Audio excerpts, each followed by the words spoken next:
Let's enter the following calculation into our calculators. Here we're multiplying three terms, each containing numbers written in scientific notation. The parentheses in this case are used to show the multiplication of the different terms. We can work from left to right in this case.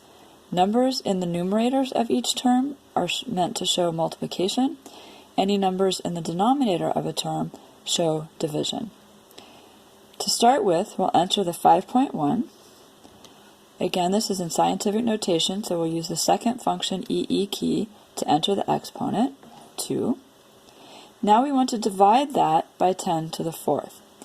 So we hit the division sign. 10 to the 4th is entered as 1. EE to get the power of 10, 4. If we equal that out, we get the result of that first operation. And now we'll multiply it by 2.3 times 10 to the minus 5.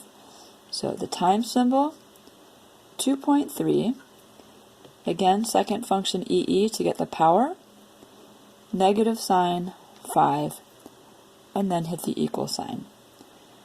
When we look at the answer for this, we see that there are a lot of zeros after the decimal point.